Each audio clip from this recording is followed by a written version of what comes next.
Hello guys, welcome to your YouTube channel pupil teacher. तो कैसे हो आप सब? आशा है कि सब बढ़िया होगे, स्वस्थ होगे। जैसा आप सभी को पता है कि हम आजकल एचपी टेट की प्रेपरेशन कर रहे हैं। तो आज की वीडियो में हम डिस्कस करने वाले हैं हिंदी का मेगा प्रैक्टिस सेट। सबसे मोस्ट इंपॉर्टेंट क्वेश्चन जो आपका बहुत रिपीटेड है और आपके पास टेट में पूछे जाते हैं। आज की वीडियो आप सभी विद्यार्थियों के लिए बहुत हेल्पफुल होने वाली है, जो भी आप एचपी टेट देने वाले हैं। तो आप सभी को पता है कि अब 4-5 दिन रह चुके हैं आपको सिर्फ एचपी टेट के। तो मैंने सोचा उससे पहले आपको एक मेगा प्रैक्टिस सेट करवा दिया जाए, जिसमें कि आपको मोस्ट इंपॉर्टेंट क्वेश्चन के बारे में बताया जाएगा कि आखिर कहाँ कहाँ से कैसे कैसे क्वेश्चन पूछे जाते हैं। तो वीडियो में सबसे पहले हम मोस्ट 30 क्वेश्चन के बारे में बात करेंगे, जो आपका प्रीवियस ईयर में बहुत बार पूछे जाते थे, सबसे रिपीटेड क्वेश्चन जो मैंने आपके लिए ढूंढ के निकाले हुए हैं। नेक्स्ट उसके बाद हम मोस्ट इंपॉर्टेंट ट्रिक्स और टिप्स के बारे में बात करेंगे और थोड़ी बहुत रूल्स के बारे में बात करेंगे, जो आपको हेल्प करेंगे आपके एचपी टेट में। तो आज की वीडियो बहुत हेल्पफुल होने वाली है आप सभी के लिए, तो वीडियो के एंड तक जरूर बने रहे। और अगर आप चैनल पे नए हो तो चैनल को सब्सक्राइब कर लेना, क्योंकि जैसे कि आपका भी एचपी का टेट हो जाएगा, उसके बाद हम कमीशन की तैयारियां करेंगे। तो हमारी जो कमीशन की तैयारी है वो हमारे एचपी टेट के बाद शुरू हो जाएगी। और एक और चीज़ आपको खुशखबरी बता रही थी कि जो आपका बैच वाइज जो जेबीटी वालों की जो भर्तियां होने वाली है अभी सोमवार से, यानी कि आपका टेट होने वाला है 26 को, 27 तारीख से जो आपकी जेबीटी के जो बच्चे हैं उनकी भर्तियां होने वाली है आपके पास बैच वाइज। अब हम करते हैं अपनी वीडियो को शुरू। तो जो आपके पास यहाँ पे सबसे पहला क्वेश्चन पूछा गया है, भाषा डैश होती है। आखिर भाषा किस प्रकार की होती है? ए परिवर्तनशील होती है, बी ये आपके पास स्थायी होती है, सी है निश्चित, और डी आपके पास दिया है अपरिवर्तनशील। तो जो भाषा होती है ना वो हमारी परिवर्तनशील होती है, वो बदलते रहती है। तो इसका जो सही ऑप्शन है वो है हमारे पास ऑप्शन नंबर ए परिवर्तनशील। तो नेक्स्ट जो क्वेश्चन आपसे पूछा गया है वो है, ग्रियर्सन के अनुसार भारत में कुल डैश बोलियां है। तो इसका सही ऑप्शन है ऑप्शन नंबर सी 544 बोलियां है। तो इनके अनुसार हमारे जैसे 544 बोलियां है, ऐसे ऐसे क्वेश्चन आपके पास पूछ दिए जाते हैं। तो ये ऐसे क्वेश्चंस होते हैं ना जिनको आपने नोट डाउन करना होता है। जो ऐसे क्वेश्चन है जिसमें कोई आपको रूल्स नहीं पढ़ने हैं ग्रामर के, तो ऐसे क्वेश्चन आप याद रखना होता है या लिख लेना होता है, ताकि कि आपको जब आप टेट की तैयारी कर रहे हो, मतलब टेट देने चाहोगे, तो उससे पहले 1-2 दिन पहले आप इजीली रिवाइज कर सको। क्योंकि कुछ तो ऐसा होता है हमारे पास हिंदी में जहाँ पे कि आपके रूल्स लगते हैं तो आप कर लोगे, बट यहाँ कोई रूल वगैरह नहीं है। तो ये ऐसे कोई लॉजिकल क्वेश्चन तो है नहीं है, यहाँ पे जो है वो है निश्चित है। तो आपको थोड़ा यहाँ पे ध्यान रखना होगा और इन क्वेश्चन को आप नोट डाउन कर लेना, क्योंकि प्रीवियस ईयर के रिगार्डिंग आपका क्वेश्चन पूछे जा सकते हैं और आपको अंदाज़ा भी लग जाएगा आखिर किस हिसाब से क्वेश्चन पूछे जाते हैं। नेक्स्ट क्वेश्चन जो आपसे पूछा गया है वो है, व्यंजन वर्णों की कुल संख्या डैश है। तो आपको पता है जो व्यंजन है वो हमारे पास 33 होते हैं और स्वर हमारे पास 11 होते हैं।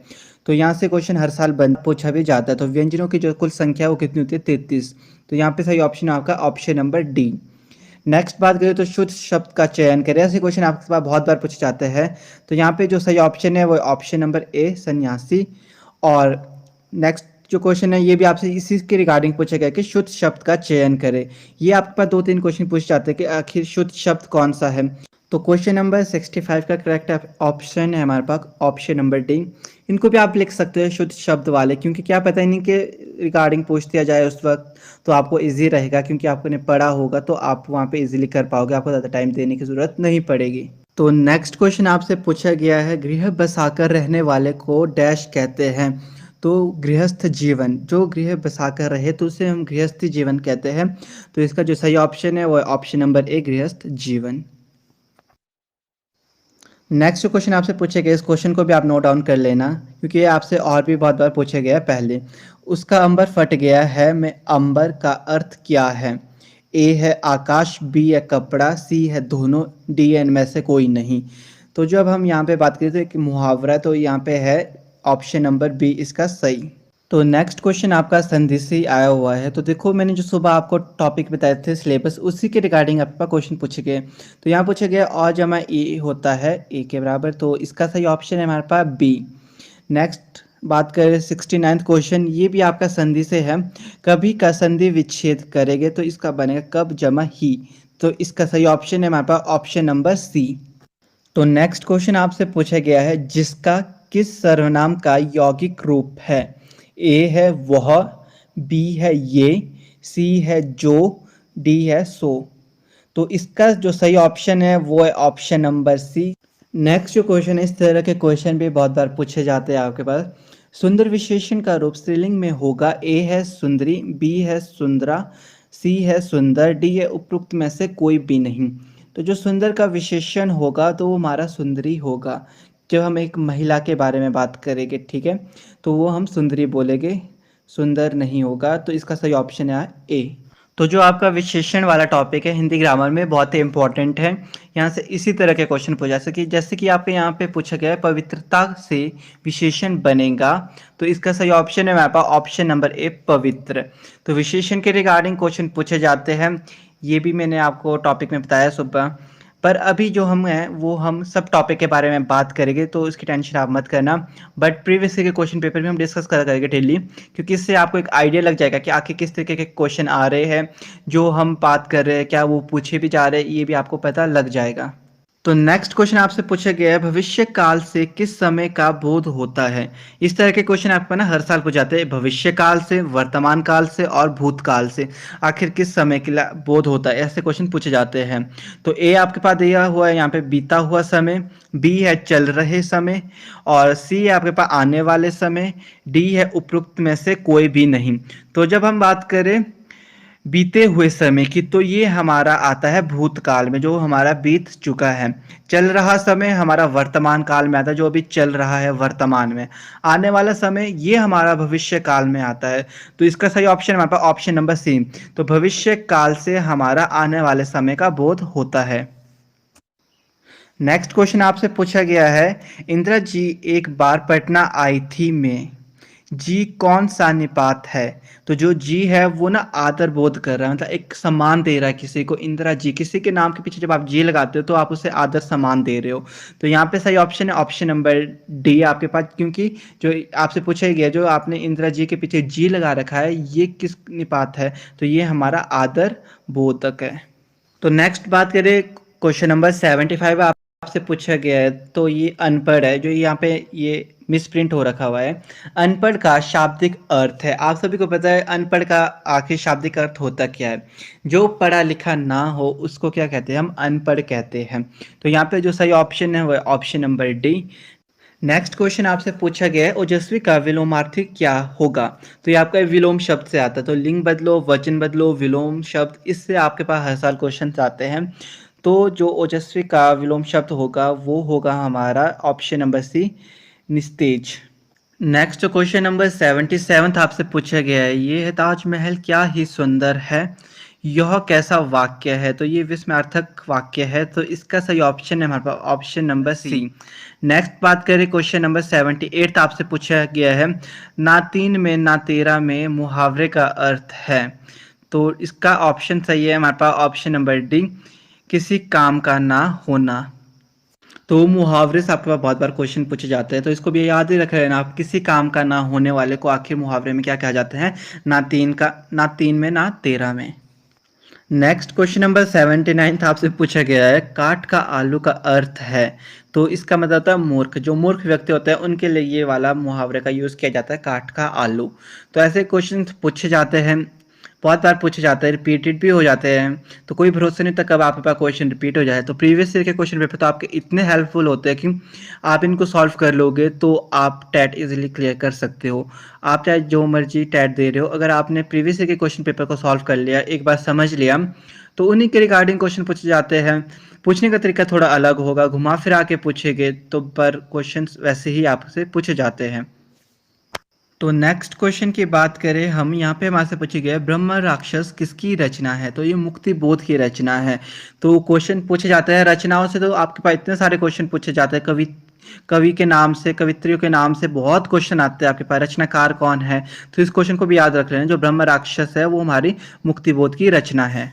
नेक्स्ट ये वाला क्वेश्चन भी आपकी रचना से ही आया। तो मैंने कहा है जो रचना वाले क्वेश्चन है ना बहुत इंपॉर्टेंट है आपके। महाभारत किसकी रचना है। तो ये हमारी वेद व्यास की रचना है। तो इसका सही ऑप्शन है हमारे पास ऑप्शन नंबर ए।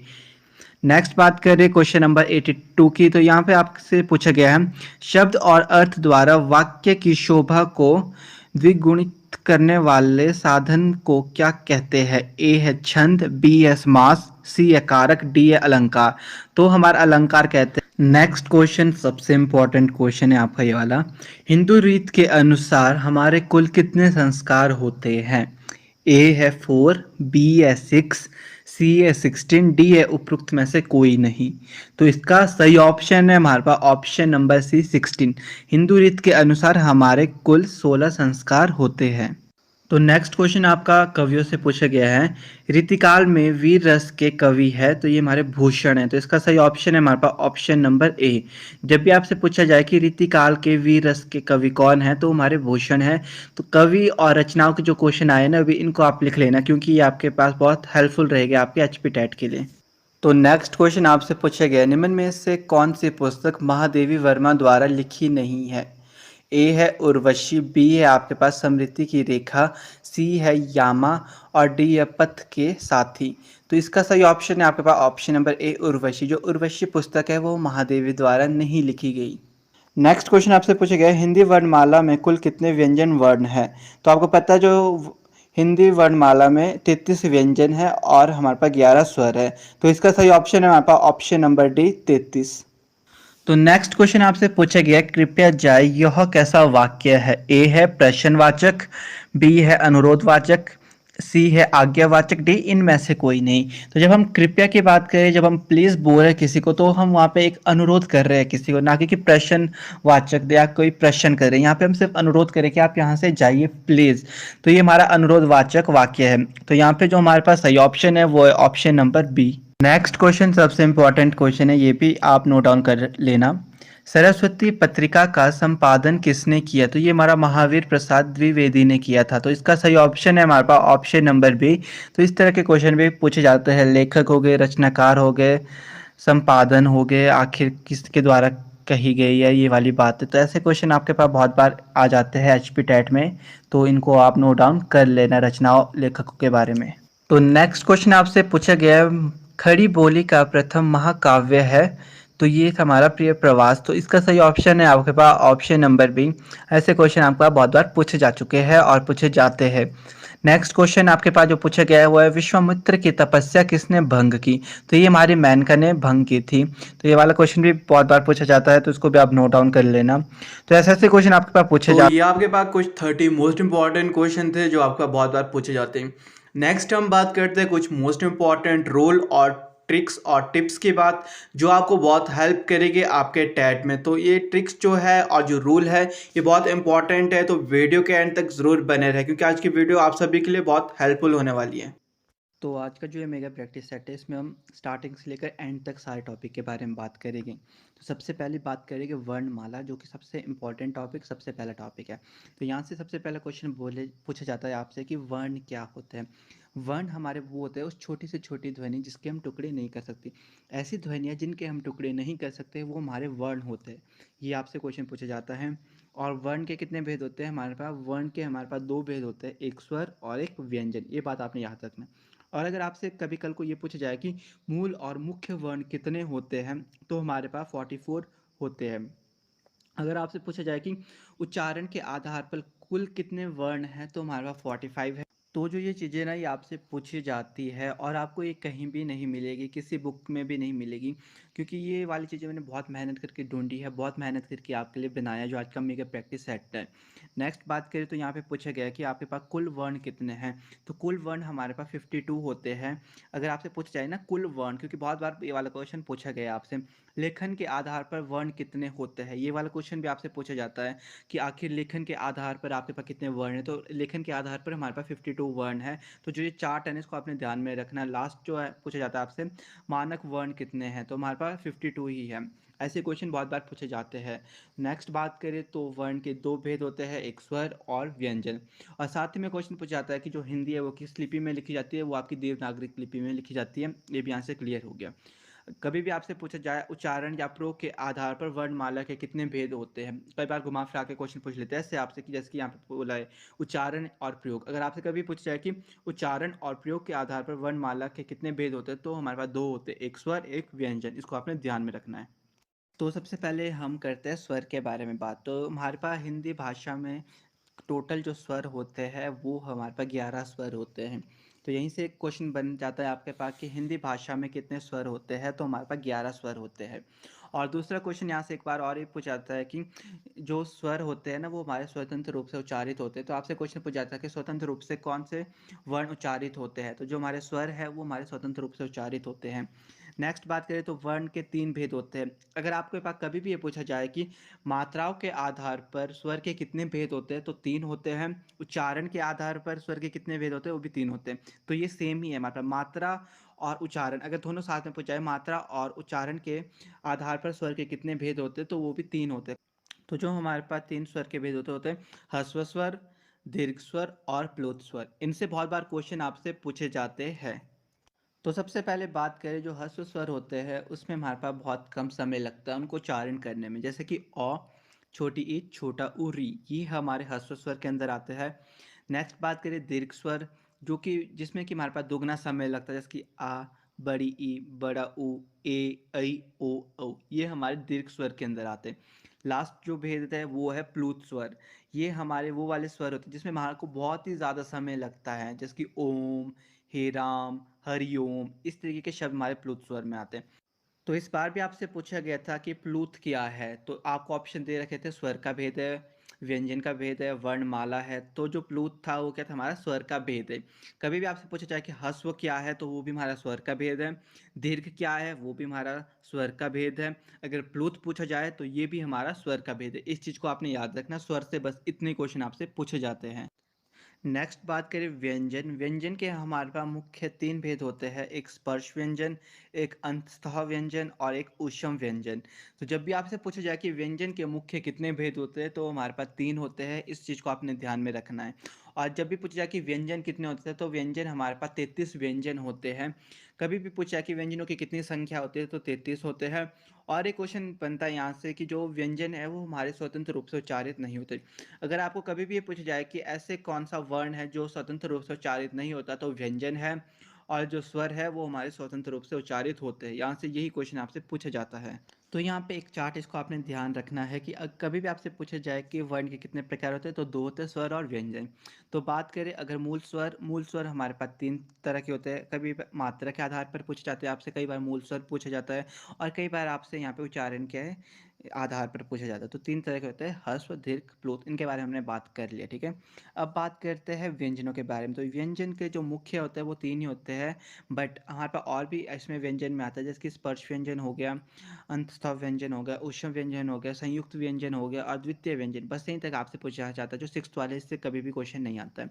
तो इसके बाद हम बात करते हैं कि आखिर हमारे स्पर्श व्यंजन क्या है, अंतस्थ व्यंजन क्या है, ऊष्म व्यंजन क्या है और संयुक्त व्यंजन क्या है, द्वितीय व्यंजन क्या है, क्योंकि यहाँ से बहुत बार क्वेश्चन पूछे जाते हैं आपसे। तो सबसे पहले बात करते हैं स्पर्श व्यंजन। तो यहाँ पे जो स्पर्श व्यंजन होते हैं, जब आप इनका उच्चारण करते हैं, तो जो आपके जीभ हो गई या दोनों ओंठ हो गए वो आपस में स्पर्श होते हैं, एक दूसरे से टकराट होती है बेसिकली। तो सबसे, अगर ये भी चीज़ आपको याद नहीं रहती तो बेसिक चीज़ याद रखना, क वर्ग, ट वर्ग, त वर्ग, प वर्ग आपके पास स्पर्श व्यंजन के अंदर आते हैं। अगर आपसे कई बार पूछा जाए कि स्पर्श संघर्षी व्यंजन क्या है, तो इसमें सिर्फ आपका च वर्ग आता है, ये याद रखना। अगर कई बार तो आपसे पूछा जाएगा स्पर्श व्यंजन ही, तब आपने याद रखना क वर्ग, ट वर्ग, त वर्ग, प वर्ग। अगर आपसे कभी पूछा जाए कि जो आपके स्पर्श संघर्षी व्यंजन है वो कौन से होते हैं, तो इसके अंदर आपका च वर्ग आता है। इस चीज़ को आपने ध्यान रखना, तो पेपर में कभी भी कंफ्यूज नहीं होगे, क्योंकि अगर आप इसके रूल वगैरह पढ़ने लग जाओ तो बहुत कन्फ्यूज़न हो जाएगी। बस स्पर्श व्यंजन में याद रखना कि जो आपके क, ट, त, प वर्ग वो आते हैं। तो नेक्स्ट बात करें तो हमारा संघर्षीय व्यंजन, तो इसको ऊष्म व्यंजन भी कहा जाता है। अगर आपसे कई बार ऊष्म व्यंजन पूछा जाए या संघर्षीय व्यंजन, तो इसके अंदर ये वाले वर्ण आते हैं जिनका उच्चारण करते हुए मुख से वायु बाहर की तरफ को आती है, जैसे कि श हो गया, पेट के श, सौ, ह, ये वाले शब्द हमारे ऊष्म या संघर्षीय व्यंजन के अंदर बोल सकते हो आप। और फिर आता है पार्श्विक व्यंजन। तो जब भी आपसे पूछा जाए कि पार्श्विक व्यंजन कौन से होते हैं, तो सिर्फ लौ, एकमात्र लॉ ऐसा है जो आपका पार्श्विक व्यंजन है। अगर आपसे कभी पूछा जाए कि लुंठित व्यंजन, ये एकमात्र रॉ है। कभी भी पूछा जाए कि जो रॉ है वो कौन सा व्यंजन है, तो वो लुंठित व्यंजन है। अगर आपसे पूछा जाए कल के लिए कि लॉ कौन सा व्यंजन है, वो पार्श्विक व्यंजन है। आपसे क्वेश्चन ये पूछा जाता है कि जैसे कि ह कौन सा व्यंजन है, तो ह हमारा ऊष्म है और संघर्षीय व्यंजन, इस चीज़ को आपने ध्यान में रखना है। तो नेक्स्ट बात करते हैं अल्पप्राण और महाप्राण। इससे आपके पास बहुत बार क्वेश्चन पूछे जाते हैं। तो बेसिकली यहाँ पे आपने बस रूल को याद रखना और उसके बाद चार्ट है उसमें भी पता चल जाएगा। तो अल्पप्राण वो होते हैं जब हम उनका उच्चारण करें तो जो वायु की मात्रा हमारी बाहर को निकलती है वो बहुत कम निकलती है। जब आप कॉक बोलोगे तो मतलब आप ना अपने मुंह के सामने ना हाथ रखना और शब्द का वर्णों का उच्चारण करना। जैसे कौ बोलोगे तो जो वायु की मात्रा है वो बाहर की तरफ कम निकलेगी। महाप्राण जिसमें वायु की मात्रा थोड़ी ज़्यादा निकलती है बाहर को। अगर आप खौ का उच्चारण करोगे तो जो आपकी वायु की मात्रा है वो बाहर की तरफ ज़्यादा निकलेगी। आप इसको एक्सपीरियंस करोगे। पेपर में बस आपने हाथ आगे की तरफ रखना और वर्णों का उच्चारण करना। तो जिस तरीके से आपको पता चल जाएगा कि कौन सा वर्ण अल्पप्राण है, कौन सा आपका महाप्राण है। नेक्स्ट रूल भूल के तो इस टेबल को याद रखना। आपकी जो फर्स्ट रो है, थर्ड रो है और जो लास्ट रो है वो आपके अल्पप्राण है। सेकंड और फोर्थ रो आपकी महाप्राण है। इनको आपने याद रखना। और जब भी आप उच्चारण करोगे तो देख लेना, आप खुद फील करोगे, हाथ मुंह के सामने रख लेना। जब भी आप कौ का उच्चारण करोगे तो वायु की मात्रा बाहर की तरफ कम आएगी। जब आप खौ का करोगे तो आपकी वायु की मात्रा बाहर को ज़्यादा आएगी। और अगर कभी पेपर में भूल गए कि अल्पप्राण कौन सा है, महाप्राण कौन सा है, तो याद रखना और आपका सबसे पहले आता है तो अल्पप्राण पहले वाले हैं, महाप्राण उसके बाद। याद रखना फर्स्ट रो, थर्ड रो और फिफ्थ रो आपकी अल्पप्राण है। महाप्राण आपकी सेकंड और फोर्थ रो है। बाकी आप इसका रूल याद रखना कि अल्पप्राण में वायु कम निकलती है, महाप्राण में वायु ज़्यादा निकलती है बाहर की तरफ। नेक्स्ट बात करें उच्चारण स्थान की। ये भी बहुत बार यहाँ से क्वेश्चन पूछे जाते हैं आपसे। तो कंठ की बात करें तो कंठ में हमारे क वर्ग आते हैं। जितने भी हमारे क वर्ग है वो सारे हमारे कंठ के अंदर आते हैं। और साथ में ह भी आपका जो है ह और विसर्ग याद रखना, ये भी आपके कंठ के अंदर आते हैं। नेक्स्ट बात करें तो तालु। तालु में आपका च वर्ग आता है और श या और य आता है, ठीक है। नेक्स्ट बात करें तो मूर्धा। इसमें आपका री आता है और टॉ वर्ग पूरा आता है। दंत की बात करें तो इसमें आपका तौ वर्ग पूरा आता है और लॉ और सौ भी आपके दंत में ही आते हैं। ओष्ठ की बात करें तो इसमें आपके पास पौ वर्ग आता है। नासिका में जितने भी आपके लास्ट में लगते हैं ना, यौण नौ मौ, ये आपके नासिका के अंदर आते हैं। अगर हम बात करें कंठ तालु की तो ए ऐ आपके कंठ तालु में आते हैं। और अगर हम बात करें कंठ ओष्ठ की तो ओ और औ आपके कंठ ओष्ठ में आते हैं। अगर हम बात करें दंतोष्ठ की तो इसमें सिर्फ आपका वो आता है। तो जब आप इनका उच्चारण करोगे तो आपको पता चल जाएगा। जब आप क वर्ग की उच्चारण करोगे तो जो सबसे ज़्यादा स्ट्रेस है वो आपके गले में पड़ेगा, कंठ में। नेक्स्ट बात करें जो तालु। जब आप चौ वर्ग की बात करोगे तो जो आपकी जीभ है वो तालु को टच करेगी, ठीक। नेक्स्ट बात करें तो हम जो टॉ वर्ग है तो ये जब आप इसका उच्चारण करोगे जो आपकी जीभ है वो आपके मूर्धा को स्पर्श करेगी। नेक्स्ट तौ वर्ग। तौ वर्ग जब आप बोलोगे तो आपके दंत को जीभ टच करेगी। तौ थ ध ध न, जब आप इसका उच्चारण करोगे तो आपकी जीभ क्या है, दांत को टच करेगी।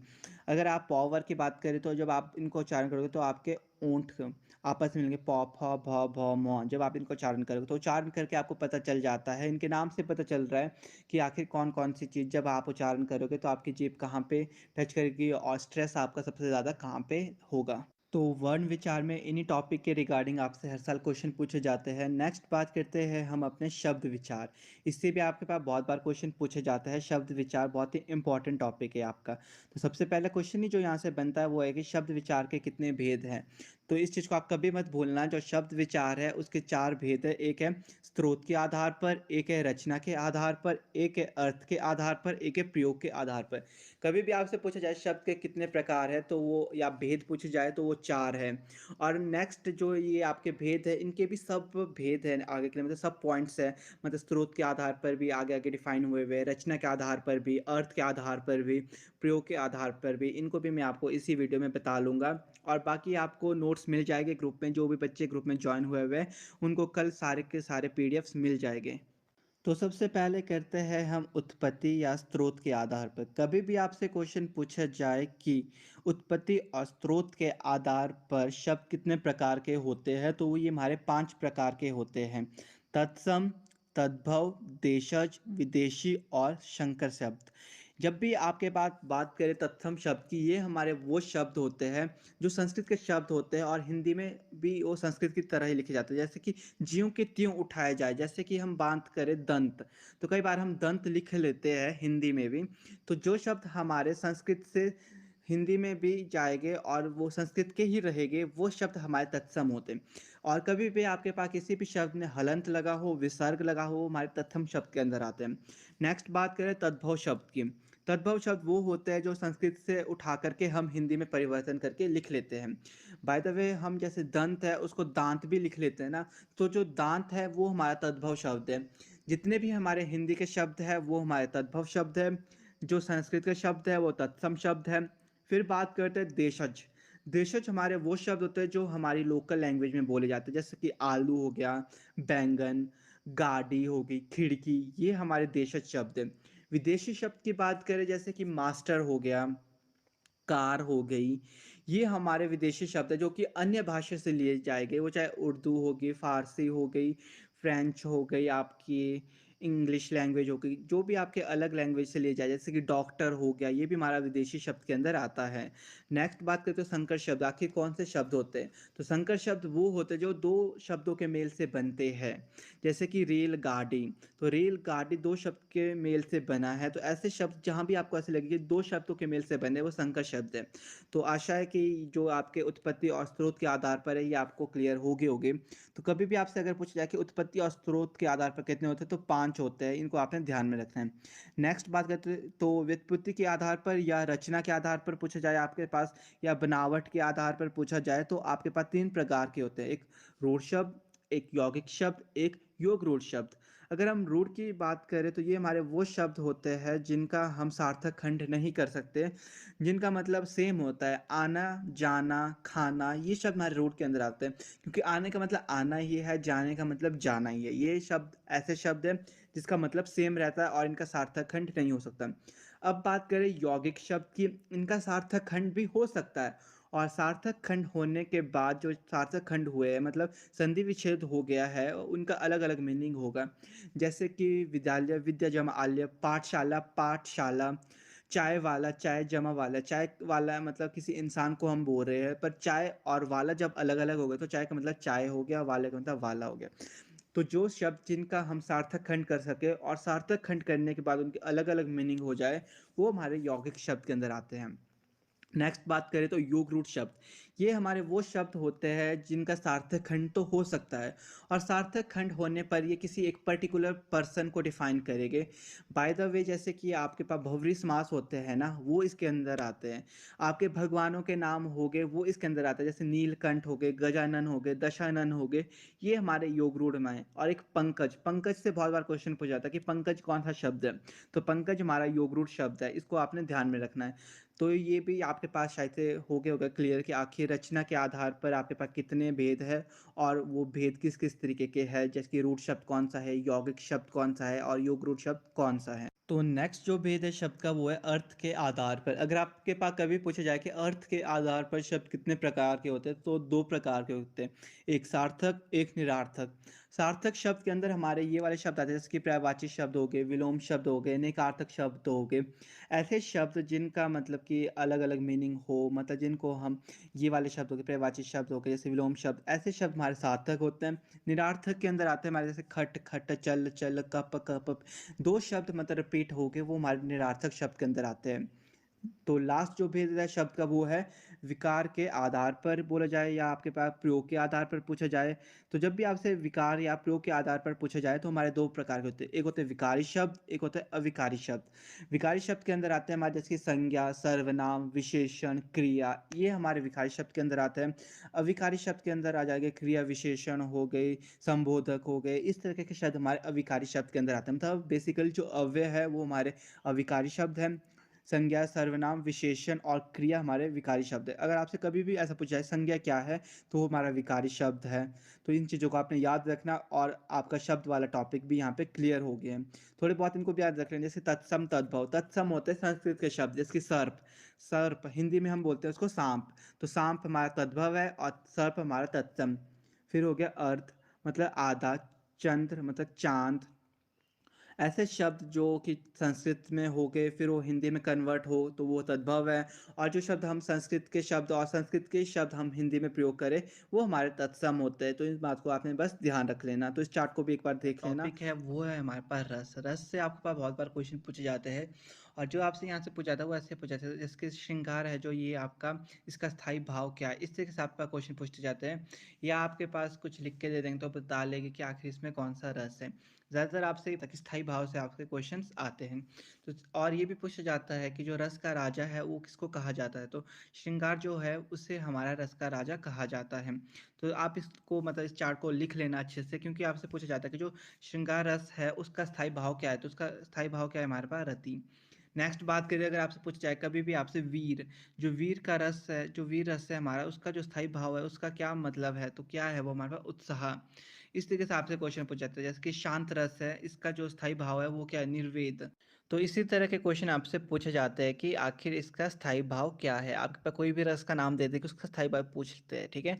सबसे ज़्यादा आपके पास जो है आपके ये टॉप वाले हैं ना चार, इनसे ज़्यादातर पूछा जाता है। तो नेक्स्ट अगर बात करें तो यहाँ पे हमारे पास करुण, तो करुण का जो स्थायी भाव होता है वो होता है शोक। नेक्स्ट बात करें तो अद्भुत, अद्भुत का आखिर स्थायी भाव क्या होता है, आश्चर्य, क्योंकि नाम से पता चल रहा है। अगर आपसे पूछा जाए कि भयानक का स्थायी भाव क्या है, तो क्या है हमारा भय। अगर आपसे कल को पूछा जाए कि जो आपका रौद्र रस है उसका स्थायी भाव आखिर क्या है, तो वो आपका क्रोध होता है। और जो भक्ति का स्थायी भाव होता है वो होता है देवव्रति। तो इस तरीके से क्वेश्चन पूछते जाता है। या आपके पास कोई मतलब दे देंगे सेंटेंस उसमें होगा, तो उसमें आपको देखना होगा कि उसमें किस तरीके की बात हो रही होगी। अगर देखो भयानक की बात करिए, कोई डर रहा है, तो उसमें आपको पता है कि वो भय है, भय स्थायी भाव है उसका, ठीक है। तो इस तरीके से पूछा जाता है अगर आपको कभी भी ऐसा पूछा जाए। पर ज़्यादातर आपसे ही पूछा जाता है कि जो आपका स्थायी भाव है वो क्या है आखिर इन रसों का। तो ये बहुत इंपॉर्टेंट टॉपिक है। जो ये 8 के 8 आपके पास रस है, इनको आपने लिख लेना। इस चार्ट को आपने बिल्कुल याद कर लेना, क्योंकि यहाँ से एक क्वेश्चन तो आपका डेफिनेटली आता ही आता है। तो जो आपका रस वाला टॉपिक है ये आपका कंप्लीट हो गया है। बाकी इसके जैसे क्वेश्चन आते हैं वो आपको अभी एंड तक पता चल जाएंगे। नेक्स्ट अगर हम बात करें अपना टॉपिक जो हमारा बचता था वो है अलंकार। अलंकार से बहुत बार क्वेश्चन आते हैं, और यहाँ से भी जैसे जैसे क्वेश्चन आते हैं सिर्फ वैसे वैसे बताऊंगा, ज़्यादा डिटेल में नहीं जाऊंगा, क्योंकि डिटेल में जाने का हमारा कोई मतलब नहीं बनता। ना तो हमारे पास ज़्यादा टाइम है और ना ही हमने फालतू की बातें करनी है। हमने बातें करनी है जो आखिर आपसे पूछे जाते हैं, जो चीज़ इंपॉर्टेंट है।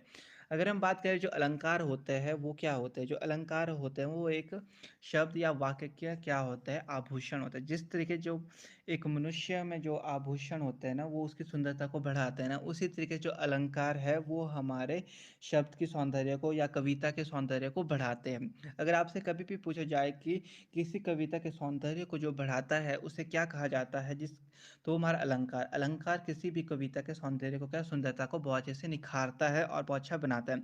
जो अलंकार है वो एक तरीके का क्या है, आभूषण है आपकी कविताओं के लिए, शब्दों के लिए। तो कभी भी आपसे पूछा जाए कि कविताओं का जो मतलब आभूषण है वो किसे कहा जाता है, तो वो आपका अलंकार को कहा जाता है। सबसे इंपॉर्टेंट क्वेश्चन तो आपका यहाँ से यही बनता है। नेक्स्ट क्वेश्चन की अगर हम बात करें तो ये बनता है कि आपके अलंकार के मुख्य कितने भेद हैं, तो आपके अलंकार के 3 भेद है। ये आपसे बहुत बार पूछा जाता है। यही क्वेश्चन सबसे ज़्यादा रिपीट होता है आपसे कि अलंकार के कितने भेद हैं। ज़्यादातर हिंदी ग्रामर में ना आपसे भेदों के बारे में पूछा जाता है, क्योंकि जो बच्चे होते हैं वो पढ़ने लग जाते हैं पता नहीं क्या क्या, भेदों को भूल जाते हैं और ऐसे सोच के जाते हैं कि यार भेद तो बहुत आसान है, पढ़ लिए रट लिए। पर भेद सबसे इंपॉर्टेंट होते हैं आपके हर एक चीज़ों के, वो चाहे आपका संज्ञा सर्वनाम विशेषण कुछ भी होए, वो बहुत इंपॉर्टेंट है आपके लिए। तो जो हमारा दूसरा यहाँ से मोस्ट इंपॉर्टेंट क्वेश्चन बनता है वो बनता है हमारा भेदों से। तो अलंकार के हमारे पास 3 भेद होते हैं, एक शब्द अलंकार, एक अर्थ अलंकार, एक उभय अलंकार। कल को आपसे यहाँ से और क्वेश्चन बन जाते हैं यहीं से कि आखिर आपके जो शब्द अलंकार है उसके कितने भेद हैं। तो जो शब्द अलंकार है उसके जो मुख्य भेद है वो हमारे पास 6 होते हैं। इनके नाम नहीं पूछे थे, सिर्फ पूछा था कितने भेद हैं। नेक्स्ट अगर हम बात करें अर्थ अलंकार, इसके भी हमारे पास 6 भेद होते हैं मुख्य। और अगर हम नेक्स्ट बात करें लास्ट जो हमारा उभय अलंकार, इसके 2 प्रकार होते हैं और यहाँ से ज़्यादातर क्वेश्चन नहीं आते। शब्द अलंकार और अर्थ अलंकार आपके बहुत ही इंपॉर्टेंट है। अगर कल को आपसे सब पूछा जाए कि अलंकार के मुख्य कितने भेद है, तो आपके 2 है। अगर आपसे पूछा जाए कि अलंकार के कुल कितने भेद है, तो आपके 3 है। इसको बात को याद रखना। तो जो आपके शब्द अलंकार है और अर्थ अलंकार है, यहीं से क्वेश्चन आता है। और इनके जो ये है ना अनुप्रास हो गया, यमक हो गया, श्लेष हो गया, उपमा, रूपक, ये कुछ ऐसे है जिसके रिगार्डिंग आपका बहुत सारे क्वेश्चंस बनते हैं। और हमेशा यहीं से ही क्वेश्चन आते हैं, इन्हीं भेदों के अंदर से ज़्यादातर क्वेश्चन आपसे पूछे जाते हैं। तो इनको हम थोड़ा डिटेल में पढ़ते हैं, आखिर किससे-किससे यहाँ से क्वेश्चन आते हैं और कैसे आपको पता चलेगा आखिर कौन-सा आपका उपमा अलंकार है, कौन-सा आपका यमक अलंकार है, कौन-सा आपका रूपक अलंकार है। बात करते हैं मुख्य जो अलंकार से क्वेश्चन बनते हैं, तो इसको भी आप याद रख लेना। जो वाक्य की शोभा बढ़ाए उसे अलंकार कहते हैं। इसको आपने नोट डाउन कर लेना, यहाँ से क्वेश्चन पूछे जाते हैं। नेक्स्ट बात करें तो अलंकार के कितने 3 भेद होते हैं और अगर पूछा जाए कि प्रमुख या मुख्य कितने होते हैं तो आपके 2 भेद होते हैं। सबसे पहले बात करें उपमा अलंकार। आखिर आपको पता कैसे चलेगा जो आपको वाक्य दिया हुआ है उसमें कौन सा अलंकार लगा है, उपमा लगा है, रूपक लगा है या यमक लगा है।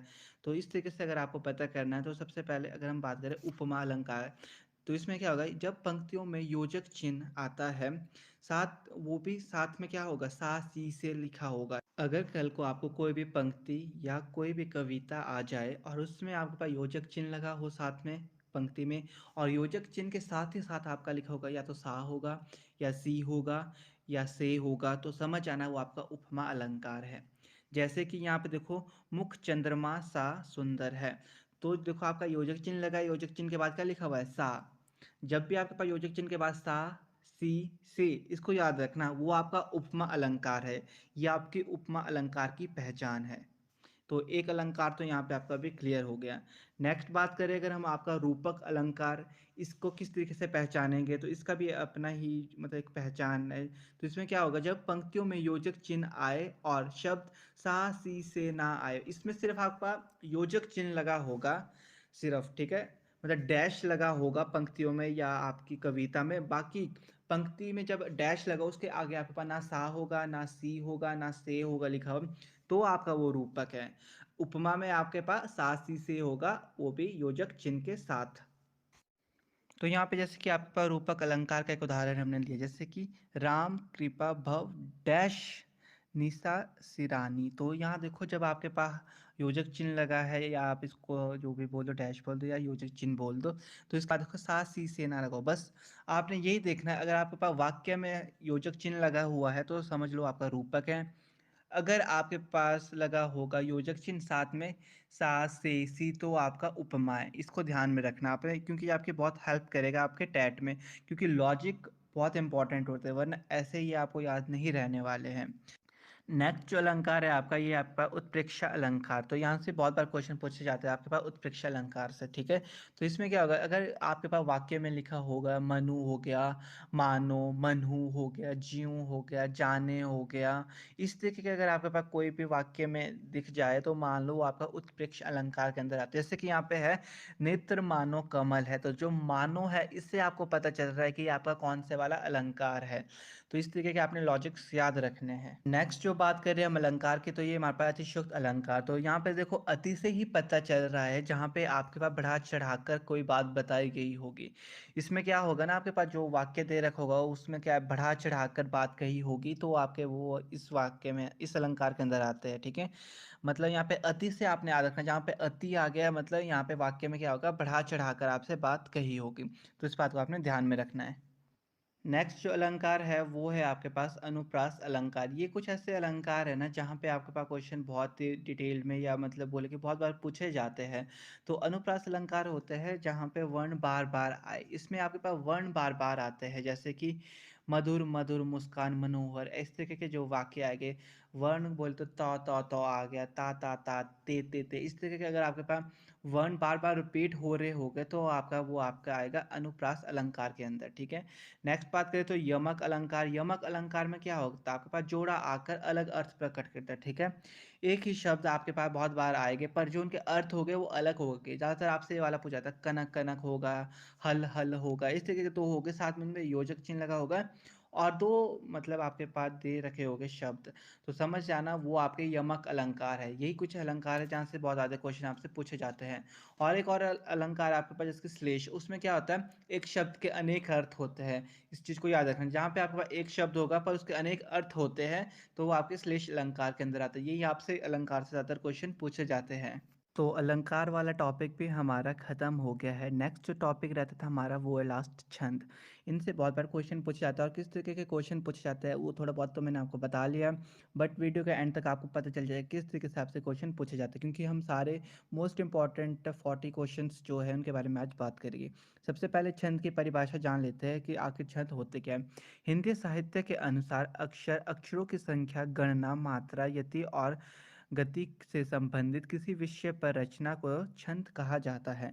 जो आपके पास हिंदी में जो मतलब आपके अक्षर होते हैं, उनकी जो संख्या होगी, उनकी कितनी मात्रा है, उनसे संबंधित कोई भी विषय पर रचना की जाए तो उसे हम क्या कहते हैं, छंद कहते हैं। ये आपसे पूछा जाता है। अक्षर और अक्षरों की संख्या या गणना को क्या कहा जाता है, अगर आपसे ये पूछा जाए तो उन्हें हम क्या कहते हैं, छंद कहते हैं। ये बहुत ही इंपॉर्टेंट है आपके लिए, इसकी डेफिनेशन जानना। नेक्स्ट अगर हम बात करें तो छंदों के प्रकार, आपसे पूछा जाता है कि आखिर छंद के कितने प्रकार होते हैं। तो छंद जो हमारे पास छंद है उसके 3 प्रकार होते हैं। अगर आपसे कभी पूछा है कि छंद के कितने प्रकार है या कितने भेद है, वो 3 भेद होते हैं। कौन कौन से? मात्रिक छंद हो गया, एक वार्णिक छंद हो गया, एक मुक्त छंद हो गया। जो आपका मुक्त छंद होता है उसमें कोई भी छंद नहीं होता। इसमें जो ज़्यादातर काम किया गया था वो हमारे सूर्यकांत त्रिपाठी निराला ने किया हुआ है, ठीक है, अगर आपसे पूछा जाएगा। और जो आपके मात्रिक छंद होते हैं उसके भी जो सब 3 भेद होते हैं। अगर आपसे पूछा जाए कि जो मात्रिक छंद है उसके कितने भेद होते हैं, वो आपके 3 भेद होते हैं, ठीक है। ज़्यादातर क्वेश्चन यही आपसे पूछा जाता है यहाँ से, छंद कितने प्रकार के होते हैं और जो मात्रिक छंद है उसके कितने भेद हैं। बाकी यहाँ से ना आपके पास एक मतलब लिख के आ जाता है वाक्य, उसमें पूछा जाता है कि आपके पास क्या है, ये चौपाई वगैरह क्या है। मतलब ज़्यादातर आपके पास जो चौपाई है ना उससे आपसे क्वेश्चन पूछा जाता है। आपको पता है चौपाई वगैरह में आपको पता चल जाता है कि किस तरीके से होता है। बाकी अगर आपको नहीं पता है तो आपको अभी एंड तक पता चल जाएगा।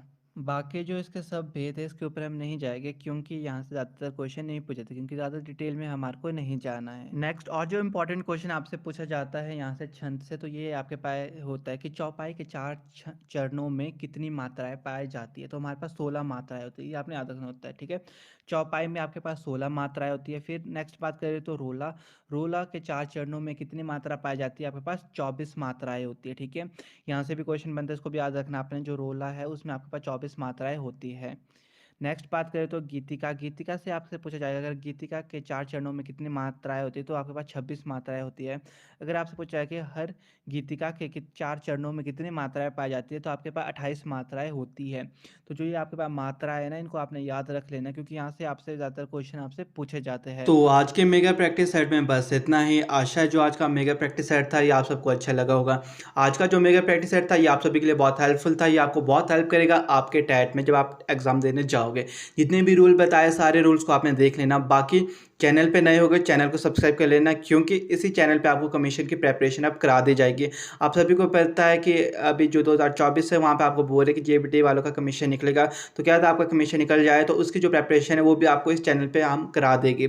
तो आज के लिए तो बस इतना ही। तो वीडियो अच्छी लगी होगी तो वीडियो को लाइक शेयर कर देना, साथ ही साथ चैनल को भी सब्सक्राइब कर लेना। Thank you.